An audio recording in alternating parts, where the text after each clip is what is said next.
Hello everyone, and welcome back for part 5 of our Let's Play of Luthor Harkon from Curse of the Vampire Coast, a DLC for Warhammer 2.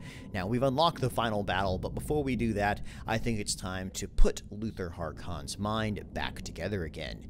Now that we have discovered the last piece of Slan Gold, it's time for the quest battle that lets us restore him to his full power. Because anything less, and let's be honest, we might not be able to control the Merworm which awaits for us. Now, as expected, this last battle will be against the Lizardmen, as it is the Lizardmen who originally cursed the gold that split his mind asunder.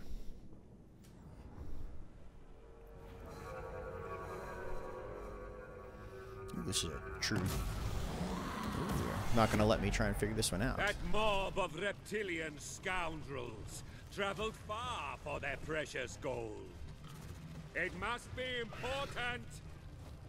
What are they hiding? What secrets does it contain? The winds of magic have shunned me for too long. My thoughts constantly at odds with one another. All the while, those bulbous, slant-toed priests conjure great spells for their futile causes.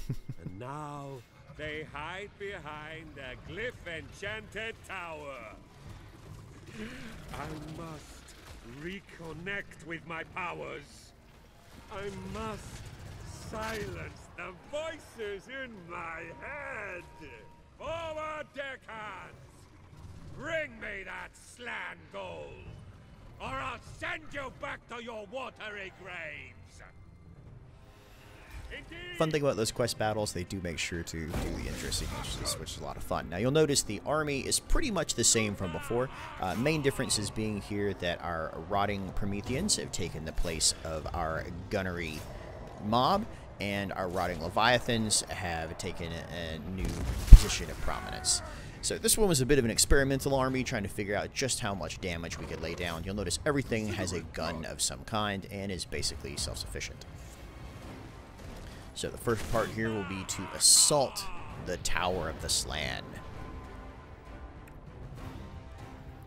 And as you unlock your shanties, you get additional powers, which you'll notice there on the left, to make sure to point out, which can be used in battle, which is kind of fun. So each one also gives you additional ability.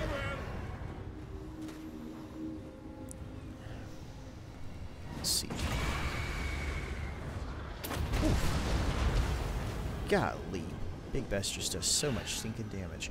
We did get a Terrorgeist, and I made sure to mount up our boy Harkon on a Terrorgeist. And that was a whiff. Do love that ability. That's one of the ones that you unlock from Lore of the Deep, one of the ultimate abilities. And even with Harkon, when his mind is split, occasionally, I think it's the Coward who gives you access to that as well. It's a lot of fun if you can land it. Obviously, I did not. At the moment, it's just a matter of running our big guys in there, letting them soak up some damage, while our mobile artillery platforms start to pick them apart. Lizardmen south of the flankists. Prepare! And this is a bit of concern, because this is where Big Bess is, and we definitely do not want to lose her. So I'm going to start diverting some guys back here to see about stopping them. Bring our white up into action here. Now you'll notice just how much more powerful these rotting Leviathans were. I had a lot of issues before with the Prometheans, basically getting chewed up too quick by the enemy army, but Leviathans take a heck of a lot more damage and do a much better job of being tanks in that front line, which is to be expected, because after all, they are the late game units. This is probably your prototypical late game army for Vampire Coast. Love the giant crabs, though. Get a kick out of them. Bring our Death Shriek over here. Kind of use him to pick up anybody that's taking too long to die. Swing him around, make sure we don't get any flank maneuvers. But obviously holding a good, strong line right here. Using our guys just to sort of chew right through the middle of them.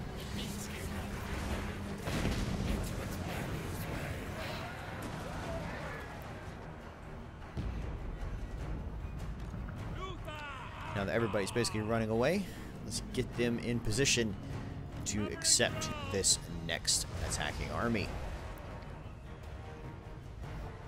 That's the thing about these quest battles. You never can really know what to expect. I like going into them blind. Typically, I do a pretty good job of winning the first time, but it's nice to be surprised. You know, that's a lot of the fun of it. So, especially the second playthrough, if you didn't win it, it's not quite as fun the first time. So you're really forced to adapt your tactics as necessary. But right here, I've got a heck of a gun line going on with 4 different Necrophix Colossi laying down some pain, and Big Bess putting in as well. So let's see if we can just take some folks out before they get to us. Now notice I'm sitting on Harkon here trying to figure out which spell to use to take these guys out as they're coming in. Then we get a lot of chance to use magic on Harkon, so it's nice to finally get a couple of abilities with him here. So go ahead and get our Terrorgeist in to hold these guys in place while the rest of my army gets there, because as I said previously, it's just such a slow army. It's one of the kind of weird bits about Colossi. Now, I left that unit of Depth Guard there to hang out for Big Bess just in case. It's a good thing I did, because definitely don't want them getting to her. Slow to bring to bear, but when they do, oof, it is monstrous indeed. Come on. Now, one of the interesting things that they did with the new update for Warhammer 2 is they changed the rage mechanic. Now, I've heard of a lot of complaints about Lizardmen, in that they're constantly going on rampage. They can only take so much damage before they... Wow, that was cool. Didn't completely wipe them out, but took 3 units to half health. That was a heck of an ability. Love the new Lord of the Deep. That's another one thing they added. So there's been a lot of complaints about the Lizardmen and the rampage mechanic. Just, I mean, you basically lose control of your army about halfway through the battle. Ideally, the Slan, which are the really big fat jab of the hat looking guys, are supposed to kind of keep them in check, so that on the tabletop anyway, the Lizardmen actually attack and pursue, and then don't stop pursuing. It's called Cold-Blooded Killer, and this is the inspiration behind the rampage mechanic. There's an important difference between continuing to chase down somebody who's fleeing and just going psycho and kind of flailing all over the place. It basically makes it so the Lizardmen will never be a top-tier army in multiplayer, because you can't depend on that predictability. Go in here and just start waylaying folks. Let's get our guys out of the Vortex Storm. Now that our crab people are in the middle of the fight, we can finally start concentrating on them. So they hold them in place while the cannons do their work, and our Banshees come in and lay down that heavy damage.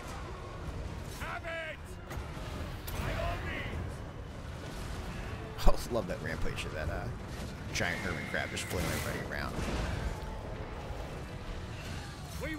So, start using our flying units to take care of the skirmishers in the back line right there, while the rest of the army stays at it, trying to yet again maintain that gun line. And one of the cool things about the Necrophix Colossi is you don't have to worry so much about line of sight. This is definitely a problem with cannonades in general, but because they're elevated above your guys, they can fire over top of them, which is a huge advantage that's really kind of hard to describe. You can see me right here. You just can almost fire directly at their feet.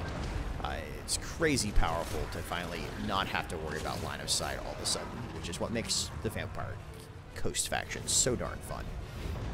Now, I am interested to try out the new Vampire base faction, which also got a big update with this particular expansion, adding bloodlines back to the Vampire Coast. And just like that, I would say this army is going to fit the bill. I definitely think we can take it into our final battle. You can notice from our numbers right there, laid some hurt down on folks, and obviously the flying Luthor Harkon is a heck of a lot more powerful than his base self, so seems to have been the right move to mount him up right there. It gets him into the fight. So go ahead and assimilate, and let's see what we get. So his mind is back together, the cursed bullion, and our mind is restored, and finally we get magic back. And from my perspective anyway, a heck of a trinket right there at the end. This is an army that is ready to take it to the final battle. So join us next time where we go for the penultimate battle in Curse of the Vampire Coast and finally finish this campaign. So, thanks for watching, and join us next time for what is probably the most epic final battle in Total War history.